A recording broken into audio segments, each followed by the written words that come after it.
Un país con poco más de 60 años de historia en una región regada de conflictos. Sin embargo, es uno de los más desarrollados del mundo. En tierras semidesérticas logró convertirse en líder tecnológico y de la industria del conocimiento. Hoy en DEF TV, Israel, la potencia del desierto.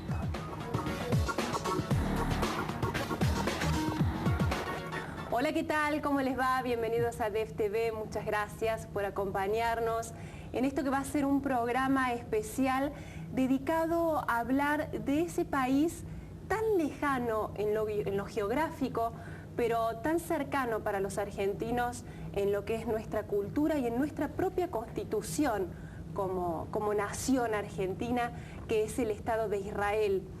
Y para abordar este tema tenemos el enorme placer y el lujo de poder contar aquí en DEF TV con la presencia del embajador del Estado de Israel en la Argentina, el señor Daniel Gazit. Muchas gracias por acompañarnos, por estar con nosotros. El placer es mío. Bueno, si le parece bien, embajador, tenemos una suerte de documental preparado muy breve para poder introducir, ¿no? ¿Dónde está Israel parado hoy tras apenas un poco más de 60 años de su creación? Solamente una, habló 60 años de historia de nuevo Estado de Israel. Nuestra historia es 4.000 años. Eso es muy importante hacerlo, ¿no? Realmente la cuna de nuestra civilización, y por eso también forma parte de lo que somos, ¿no? Como decíamos al comienzo. Adelante, vamos a verla.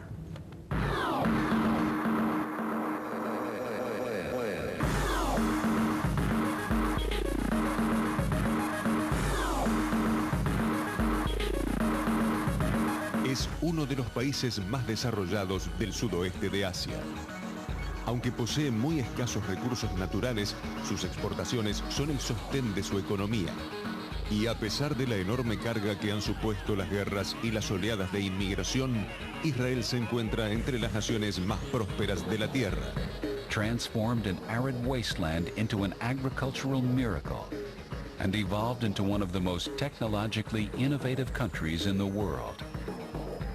How did a nation of 7 million manage this transformation? Desde su creación como Estado en 1948, las exportaciones israelíes han ido creciendo desde unos 30 millones de dólares hasta más de 2,98 billones de dólares al año. Inicialmente, las principales exportaciones del Estado eran cítricos, diamantes tallados y algunos productos industriales. Sin embargo, la transformación de su matriz productiva fue tan grande que en la actualidad la mayoría de sus exportaciones consisten en productos industriales de alta tecnología de los campos de la electrónica, el software, el hardware, la óptica, las comunicaciones y el instrumental médico. Israel is, by many measures, the country relative to its population that's done the most to contribute to the technology revolution. The time where we could export oranges is basically gone, because if you really look at what we can do here and what we can export, then it's basically nothing. A century ago, pioneers built Israel with farming collectives. These scientists are considered the new Israeli pioneers, pushing the boundaries of cutting-edge technology. David Baum is the co-founder of Coppergate. His inspiration came from his father, who arrived in Israel from the Nazi death camps. What he did all his life is building the country. I see the new high-tech in Israel, the high-tech industry, as a direct continuance of what he did. It's the new way of building Israel and making it stronger and more successful. American corporate giants like Microsoft, Intel, and Motorola have invested billions of dollars into R&D centers in Israel to capitalize on the creativity of many thousands of Israeli engineers and scientists. Israel es hoy el segundo país con más empresas en el índice Nasdaq, solo por detrás de los Estados Unidos. Según un estudio de la revista Harvard Magazine, los ejecutivos israelíes ocupan el segundo lugar en la clasificación de los mejor pagos del mundo. Israel's scientific research institutions are ranked third in the world. Israel is ranked second in space sciences. Israel produces more scientific papers per capita than any other nation by a large margin. Israel has the third highest rate of entrepreneurship among women in the world. Israel has attracted the most venture capital investment per capita in the world, 30 times more than Europe. Israel leads the world in patents for medical equipment. El progreso de las industrias militar, agrícola y tecnológica, famosas a nivel mundial, fue logrado gracias a un aporte fundamental: la investigación y el desarrollo llevados a cabo en las universidades israelíes. Gracias a una política consciente del desarrollo basado en la investigación y la educación, Israel cuenta con varios premios Nobel en ciencias duras como química y economía. One of the smallest countries on earth, with 1/1000th of the world's population, only 60 years old, under constant threat, and yet, relative to its population, Israel is the largest immigrant-absorbing nation on earth. It has absorbed 350% of its population in 60 years. Israel is the only country in history to have revived an unspoken language. Since the founding of the state, Israel has more Nobel Prizes per capita than any other country. En un país con solo 7,5 millones de habitantes, el 20% tiene un título profesional y ubica al país en el tercer lugar del mundo con mayor cantidad de graduados. Israel has few natural resources like oil or minerals, so companies here have invested into human capital. En una zona regada de conflictos históricos y complejos, Israel tiene aún profundas cuentas pendientes. Sin embargo, en pocos años logró colocarse entre las naciones más influyentes del planeta.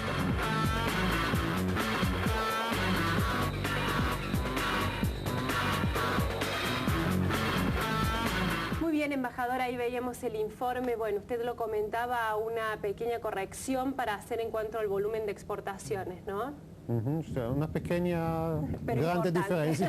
O sea, no son 2 billones, sino 50.000 millones o billones de dólares de exportaciones anuales que Israel tiene hoy en día, más o menos, en promedio. Que da la pauta de esto que queríamos mostrar a través del informe, ¿no? De la potencia en la que ha logrado convertirse Israel. ¿Cuál cree usted que ha sido la clave para poder lograr este desarrollo tan importante? Es muy simple, la educación. O sea, hemos hablado de 4.000 años de historia, donde desde el principio el punto más importante para nosotros es la educación. O sea, todos los aspectos. Por supuesto que hace 4.000 años no sabían mucho de tecnología ni de computadoras, pero sabían que hay que estudiar. Que eso es el único modo que puede el hombre avanzar, es por conocer su alrededor, estudiar y innovar. La innovación también. O sea, nuestra cultura está siempre con la duda, o sea, por eso, como siempre se dice, cuando hay 2 judíos hay 3 opiniones, es la cultura. Es la cultura que hay que discutir, pensar, innovar, encontrar otra universidad. Todo el estudio de los escritos, el Talmud, está siempre, es una manera de discusión. No es que cuando uno abre el Talmud, no es que dice así, así, así, sí. Siempre hay una discusión de los rabinos, cuál es cualquier tema. ¿Cuál es la opinión de cada uno? Claro. A veces dicen, y tiene que hacer según tal y tal rabino, pero muestran también la otra opinión, y siempre se dice, eso puede cambiar. Claro. O sea, siempre la importancia de poder importantes. desarrollar el pensamiento crítico, ¿no? Y lo Exactamente enriquecedor esto, sí. que eso resulta. Y por eso pienso que después se puede resaltar que entre las cosas que estamos muy orgullosos, por ejemplo, es que es Israel en número cuantitativo, o sea, está el segundo país del mundo en patentes registrados, o sea, de innovaciones. En todo el mundo, después de Estados Unidos, el grande Estados Unidos, está el pequeño Israel, con el segundo número de patentes registrados en el mundo, porque están tratando de inventar, de buscar, y hay cosas que cambiaron del mundo, como ustedes conocen, el riego por goteo. Claro. Hasta aquí en la Argentina, recién estuvimos en San Juan, que no se puede imaginar una provincia que tiene entre 100 o 200 milímetros de lluvia anuales, como el Negev, como el desierto nuestro, sin, que no podía desarrollarse sin riego por goteo. Hay pequeñas cosas, o sea, hay que pensar. Me pareció sumamente interesante bueno, el hincapié que puso en el tema de la importancia del desarrollo del conocimiento, ¿no? El pueblo judío es conocido como el pueblo del libro, precisamente. Bueno, y me parece un mensaje muy lindo de rescatar, sobre todo en esta época en que muchas veces los jóvenes se sienten un tanto desanimados, o piensan que no es a través del estudio el modo de conseguir el éxito tanto personal como del conjunto de una sociedad, ¿no? Me parece muy interesante poder mostrar este ejemplo de Israel. La educación, o sea, hay que poner más oficial, bueno, como repito, educación a la discusión, o sea, que hay que incentivar al chiquito desde el principio que, bueno, tiene que escuchar al maestro, al profesor, pero tiene todo el derecho de discutir el profesor, y eso parte de la cultura, es esencial de la cultura, por eso estamos, o sea, el tema de la democracia, no se puede pensar en un país judío sin democracia. Claro. No es porque nadie escucha al otro de todos modos, no se puede dar órdenes al otro ni siquiera en el ejército, todo se discute, pero eso ayuda en otros modos. Después dicen que no somos muy ordenados, pero también tiene sus problemas, pero finalmente el resultado no es tan malo. ¿En qué cómo cree que opera el factor de la adversidad, ¿no? El pueblo judío con esta historia de persecuciones y de conflictos, ¿no? Instalada a través bueno, de estos 4000 años a los que ha tenido que sobreponerse y seguir adelante. El propio territorio que tiene el Estado de Israel es bastante hostil, no es una tierra fértil y rica y llena de riquezas naturales como por ejemplo afortunadamente tenemos en la Argentina. ¿Cuánto eso incentiva también al hombre a poder buscar las alternativas para salir adelante y progresar? Mira, había muchas quejas a Moisés que cuando salimos del Egipto nos llevó al único país en el Medio Oriente que no tenga petróleo. Pero hay otras ventajas, como te digo, la necesidad. Israel es un país semidesértico, la mitad de Israel es un desierto total, y la fuerza de la exigencia de tener que luchar contra los elementos o la falta de materias primas y contra los enemigos de afuera, que finalmente ayudó mucho a la experiencia. Como hablamos de río de goteos por necesidad, claro. Hablamos de desarrollo de la industria electrónica, surgió también de la industria militar israelí. O sea, tuvimos mucho tiempo embargo, nadie nos quería vender armamentos sofisticados. O sea, tuvimos que desarrollar nuestros tipos de armamentos sofisticados porque solamente con armamentos sofisticados se puede luchar contra multitudes que estamos... tuvimos que luchar contra 7 países alrededor, o cientos de millones de personas contra un país pequeño, entonces había que desarrollar métodos sofisticados y después eso pasó a industria electrónica civil o industria medical, por ejemplo, todo el tema de uso de láser en la industria medical. Se desarrolló primero en el ejército y después pasó a desarrollos civiles excelentes, o sea, que tienen muchos patentes. Y todo el tema de comunicación, que después salió el tema de comunicación, pasó a celulares y notebooks y computadoras. O sea, hoy en día en el mundo no hay ni una computadora, ni un notebook, ni un celular que no tenga un componente hecho en Israel o desarrollado en Israel y un componente esencial. O sea, sin eso no funciona. O sea, son cosas que fueron desarrolladas por la necesidad y por la necesidad económica, por supuesto. Quizás, ya que estamos hablando de 4000 años de historia y de nuestra historia, una cosa que hemos aprendido de la historia, y cuando se fundó el Technion, mucho antes del Estado de Israel, o sea, tenemos las universidades de Israel que se establecieron antes del Estado de Israel, como la Universidad Hebrea de Jerusalén o el Technion, que su nombre dice tecnológica, o sea, altos estudios tecnológicos en Haifa. Ya se tenía la idea que estudiar solamente tecnología no es suficiente. Tecnología sin valores, sin cultura, puede llevar a lo que pasó en Alemania. Es un país más desarrollado, más tecnológico, más científico, pero faltaba el factor humano. Claro. Entonces, para mantener el factor humano, hay que mantener los valores del judaísmo, del cristianismo, que son lo mismo. Y es obligatorio de estudiar un poco de filosofía, de ideas políticas, de valores morales entro en el Technion, en cualquier estudio de matemática o lo que sea, de computadoras, es obligatorio también poner este énfasis sobre los valores culturales.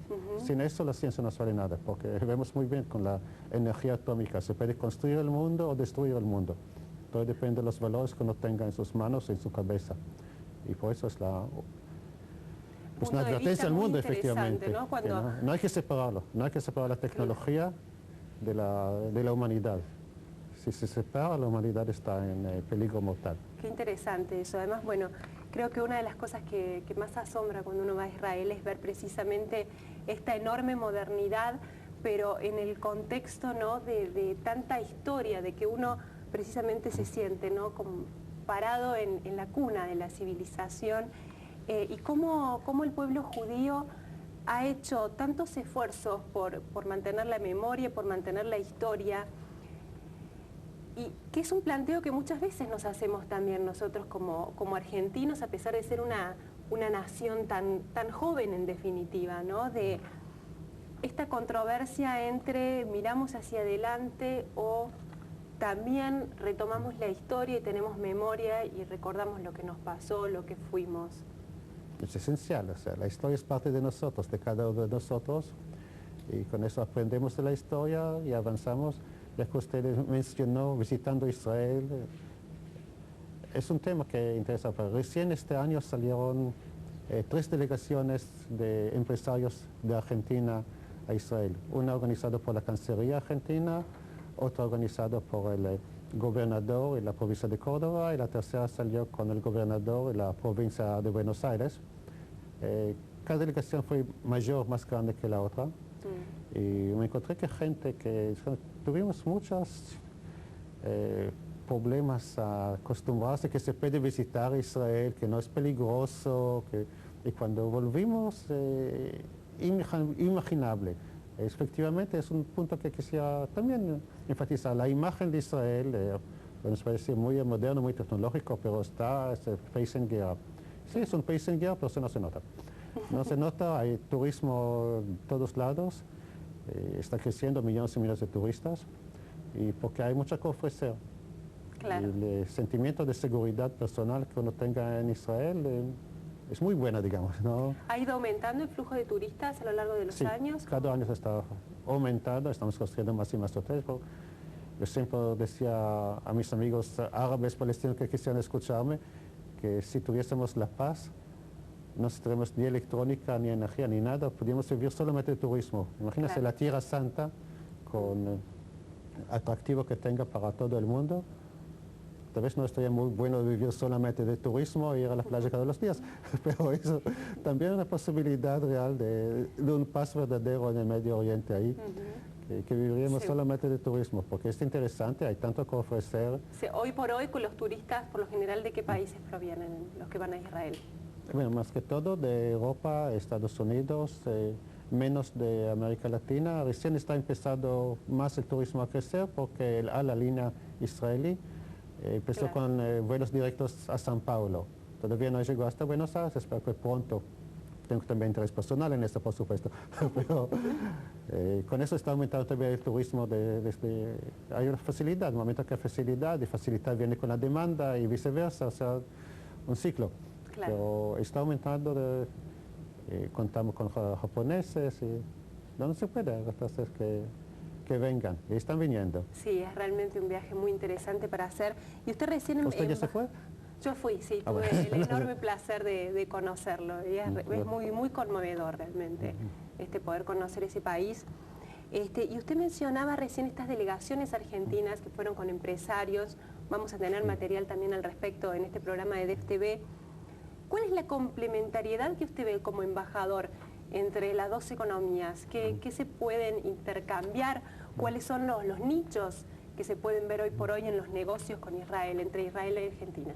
Lo que veo más que todo entre Israel y Argentina es joint ventures, o sea, la posibilidad de asociarse con compañías, porque hasta acá hay un mercado enorme que para nosotros todavía no está totalmente explotado por falta de conocimiento. Viceversa, los argentinos que no conocen muy bien a Israel. Por eso, esas delegaciones son muy importantes. Pero la economía hoy en día es complementaria. Nosotros producimos productos de alta tecnología De Argentina exportan a Israel productos, materia prima o carne, aceite de soya, pero pienso que se puede hacer con Argentina muchas cosas muchísimas más interesantes. Podríamos decir que estamos en pañales todavía en lo que puede llegar a ser el desarrollo. Argentina no está en pañales, pero no exporta a Israel por, productos industriales que pueda hacerlo, y hay posibilidad de hacerlo. Y tenemos un acuerdo que está en pañales, efectivamente, pero ya firmado, sobre cooperación en innovación industrial. Es convenio entre los ministerios de Ciencia y Tecnología e Industria y Comercio de ambos países, que incentiva a compañías israelíes y argentinas a hacer joint venture, asociarse, pero con un producto nuevo. Y ahí van a recibir, tiene que ser inversión primaria de las dos compañías, israelí y argentina, y van a recibir apoyo financiero de los dos ministerios, israelí y argentino. Es un acuerdo que tenemos con muy pocos países del mundo, porque justamente tenemos mucho aprecio a las posibilidades tecnológicas, innovación argentina. No son tan lejos de los israelíes en ese sentido. Además, tenemos más de casi 100.000 argentinos que viven en Israel. Claro, ¿no? Usted, bueno, así hincapié en esto. Que eso facilita mucho el contacto. Importante, ¿no? De que, bueno, la tecnología tiene que ir acompañada de valores. También el intercambio económico es mucho más intenso y mejor cuando tiene un respaldo cultural, ¿no? Entonces, la cantidad de argentinos que hay en Israel y también la importancia de la comunidad judía en nuestro país, ¿no? ¿Cuánto colabora eso? La facilidad del idioma también, el conocimientos, o sea que hay mucho campo para colaborar, podemos hacerlo y para beneficios de ambos.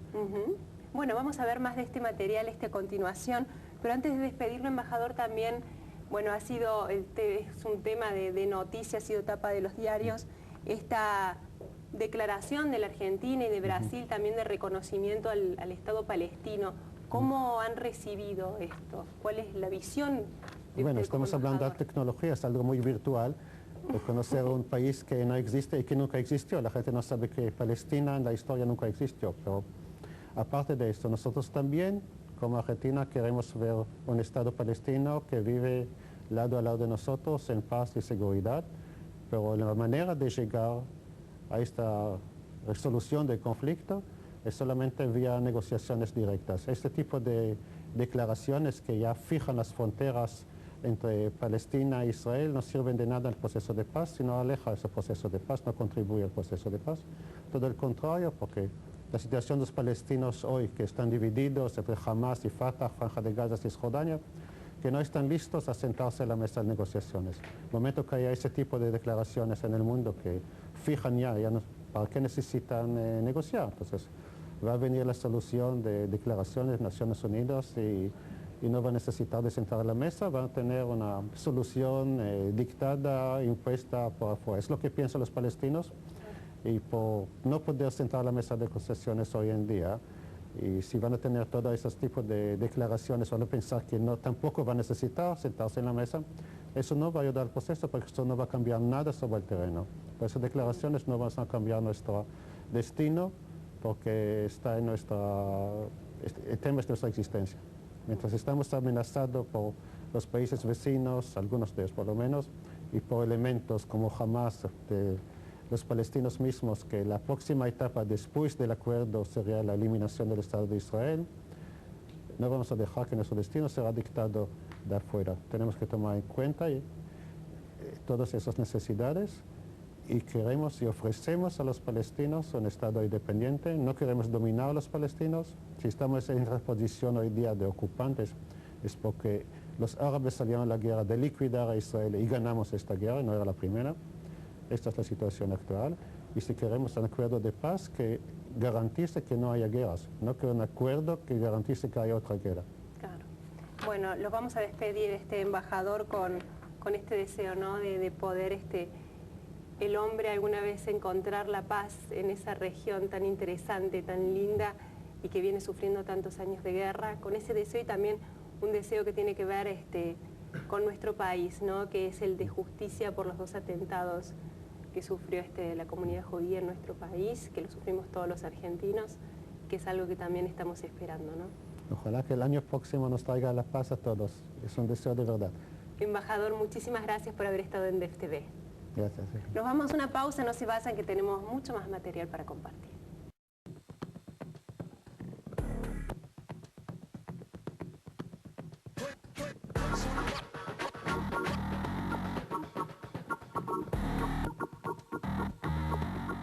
Muy bien, seguimos en DEF TV, en este programa especial dedicado a conocer más en profundidad al Estado de Israel, el momento que atraviesa actualmente y también, bueno, cómo se complementa, ¿no?, con nuestro país, que es algo que ya comenzamos a hablar en el bloque anterior. DEF TV estuvo en Israel acompañando una gira de empresarios argentinos. Tenemos parte de este material el que le vamos a mostrar a continuación en el segundo informe.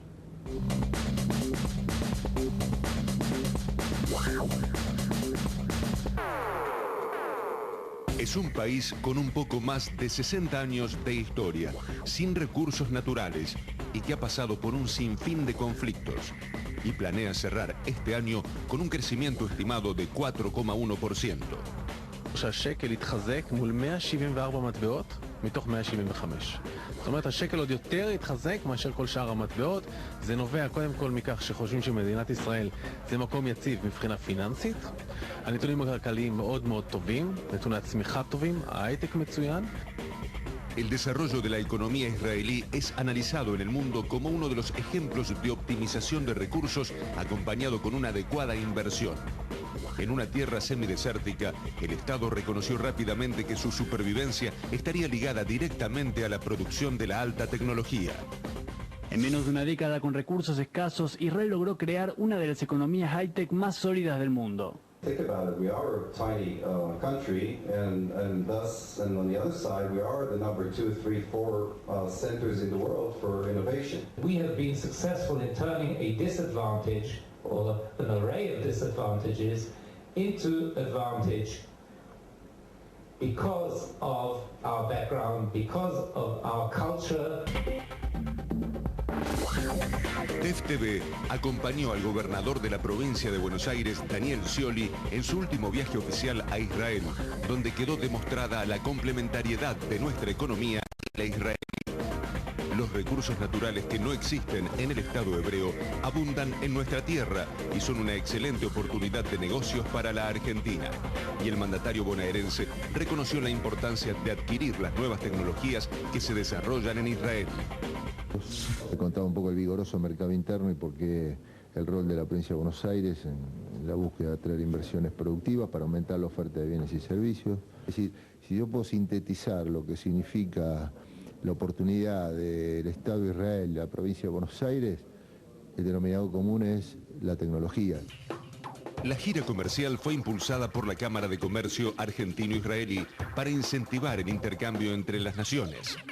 Más de 40 empresarios bonaerenses, principalmente de la pequeña y mediana industria nacional, participaron del encuentro que profundizó en dos conocimientos de los cuales los israelíes son pioneros: el tratamiento de la basura y la industria desalinizadora de agua. En una tierra árida, Israel es el primer país del mundo en esta especialidad, con un 75% de agua desalinizada del total del consumo del planeta.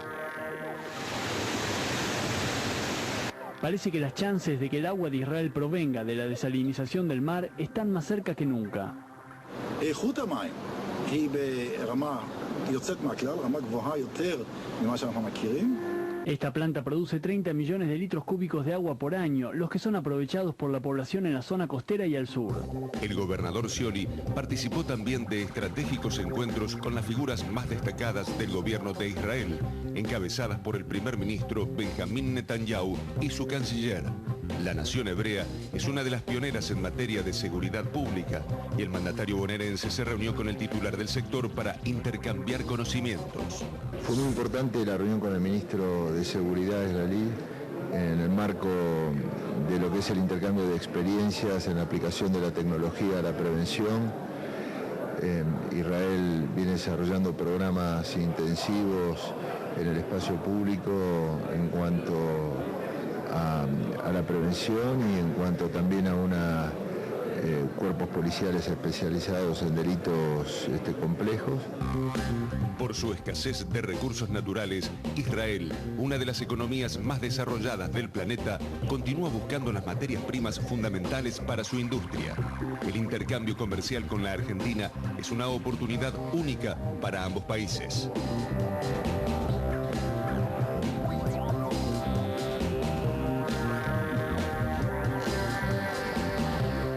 Bueno, muy bien, y nos acompaña aquí en el piso parte del equipo de DefTV que pudo viajar a Israel acompañando esta delegación de empresarios argentinos que les comentábamos y que veíamos en el informe. Fabián Calle, bueno, nuestro columnista en defensa, y Martín Lucas también, bueno, director de la revista DEF, una pieza clave del programa que siempre está detrás de cámara, pero que bueno, es muy importante en el funcionamiento de lo que somos como equipo y que ahora tenemos el gusto de tenerlo en cámara para contarnos. Muchas gracias, un poco esa experiencia, ¿no?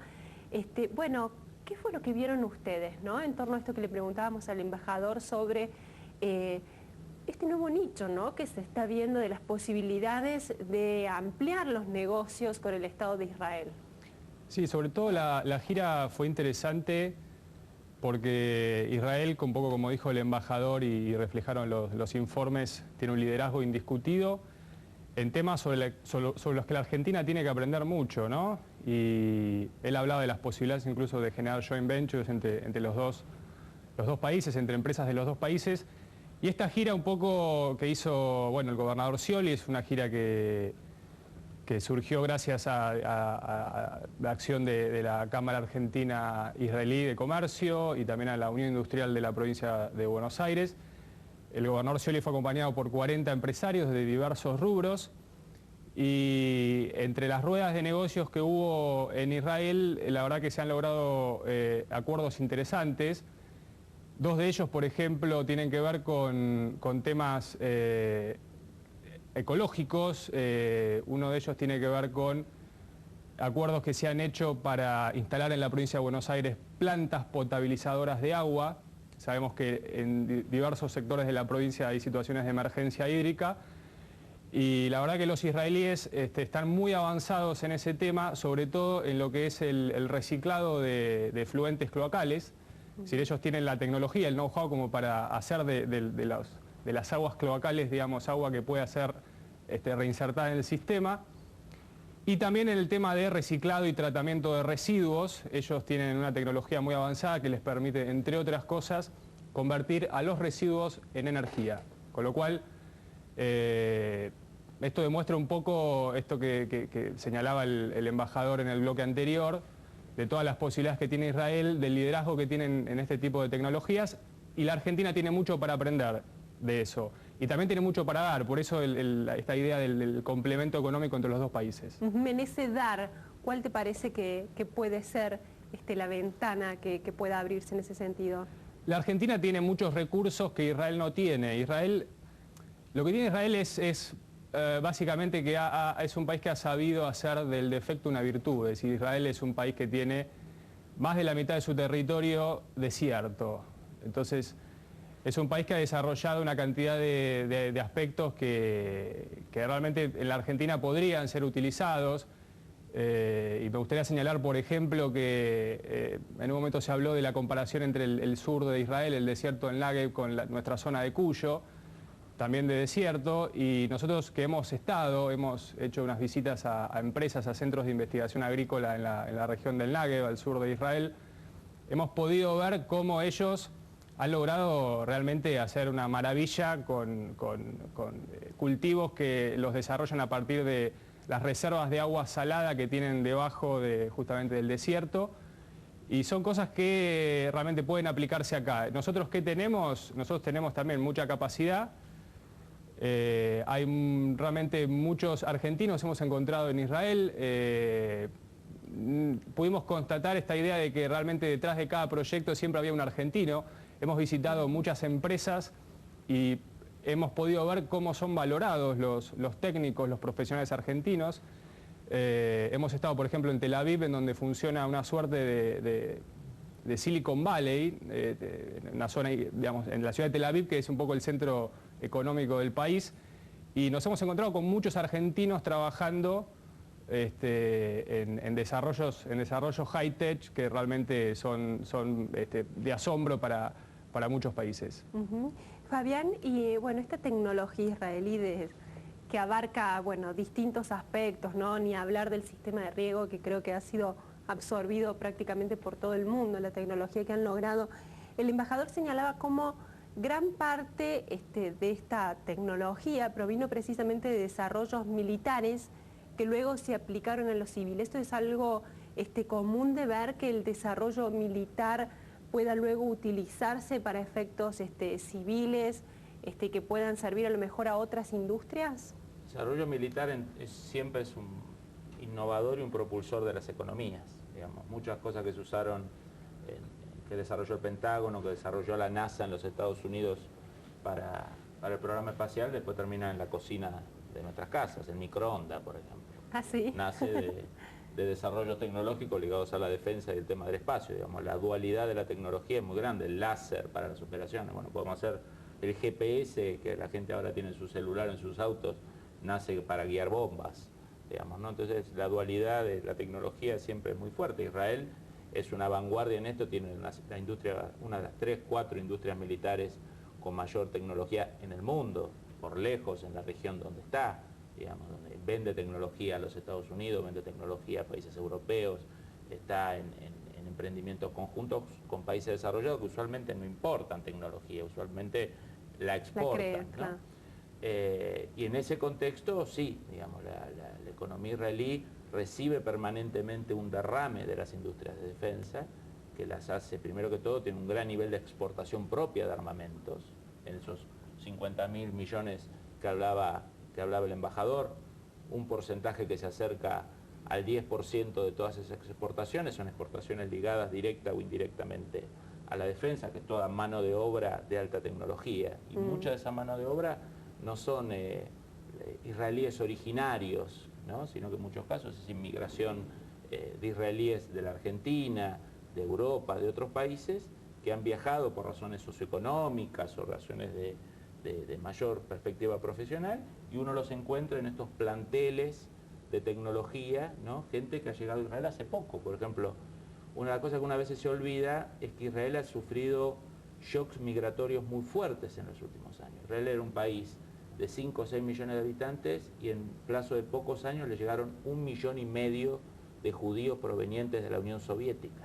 Claro. ¿No? Ese es un impacto, digamos, del 20% de la población, y mucha de esa gente venía, tal vez no con una cultura política democrática muy desarrollada, porque no la pudo aprender en la Unión Soviética, vivieron 70 años de régimen soviético, pero sí uno de los fuertes de la Unión Soviética tradicionalmente fue la educación, y especialmente la educación técnica, ¿no? Entonces, si bien pueden haberle aportado a Israel, digamos, una forma de ser un poco así, digamos, más dura, ¿no? Propia de los pueblos eslavos o pueblos que no han vivido en democracia mucho tiempo, le han inyectado a Israel una masa muy crítica muy importante de profesores universitarios, de físicos, de matemáticos.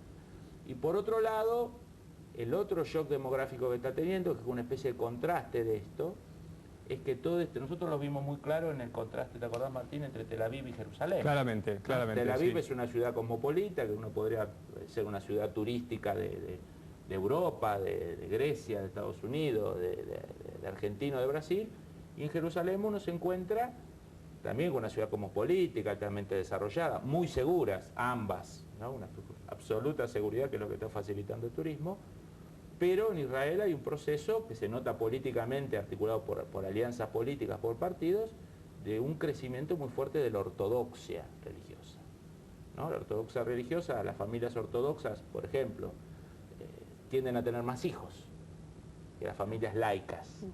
Entonces, cuando uno hace la prospectiva, la tasa demográfica de las familias ortodoxas o ultraortodoxas es mucha más alta, digamos, las otras familias tienen un promedio, digamos, americano o argentino de natalidad. Digamos, las ortodoxas no, duplican o triplican, ¿no? Que eso es una gran ventaja para Israel, porque entre la inmigración rusa o de la ex-URSS más la tasa de natalidad creciente de los ortodoxos, eso ha ayudado a equilibrar la tasa demográfica de árabes y palestinos. Claro, que también es altísima. Que ese era uno de los grandes desafíos. Claro. Ahora, la contracara de esto es que uno ve la modernidad, el cosmopolitismo, la inserción en el mundo y un mundo creciente de una gran ortodoxia religiosa, un gran apego a los principios y que, entre otras cosas, en muchos casos está preocupando a las instituciones tradicionales de Israel. Cuando estaba ahí un día en Israel, un general israelí daba una larga entrevista a un diario donde decía el 50% de los jóvenes israelíes se está disculpando de hacer el servicio militar, aduciendo que digamos, pertenece a la ortodoxia y no lo tendría, digamos, o sea, digamos, es una contracara entre un país cada vez más moderno, más tecnológico, más inserto en el mundo, donde hasta el mozo es políglota, habla 2 o 3 idiomas, ¿sí? Y por otro lado, el crecimiento de cosas que a primera vista uno lo retrotraen a sociedades digamos, anteriores al siglo XX. Digamos. ¿Y cuáles creen ustedes que es la clave de mantener esta fusión, ¿no?, al interior de Israel? Si hablamos de esta mezcla de algo sumamente antiguo con esta modernidad, con la ortodoxia, con una visión por ahí más moderna y tirando a laica bueno, del propio judaísmo, incluso este país, ¿no?, que tiene una religión en común pero que es tan cosmopolita. ¿Qué cree que mantiene esa fusión para funcionar como un Estado-nación sólido? Yo creo que lo que lo mantuvo 4000 años es la idea de nación. Cuando el embajador decía, nosotros tenemos más, claro, el Estado de Israel tiene 60 años, el Estado democrático, moderno de Israel.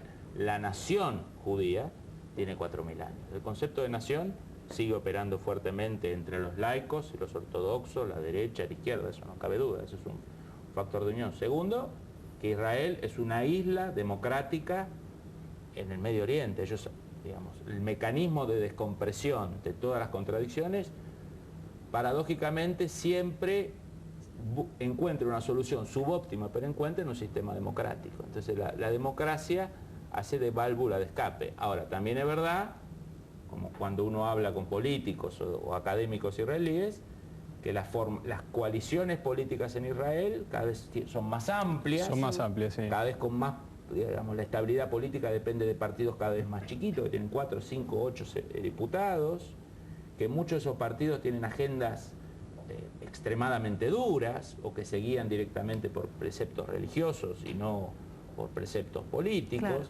Entonces, esa búsqueda de una armonía de esa gobernabilidad de Israel, por ejemplo, la contracara de eso son gobiernos que si aflojan en temas de política exterior para tener un mejor vínculo con Europa, con Estados Unidos, con la comunidad internacional que le pide ciertas actitudes o gestos en temas palestinos, etcétera, eso provoca la caída del gobierno.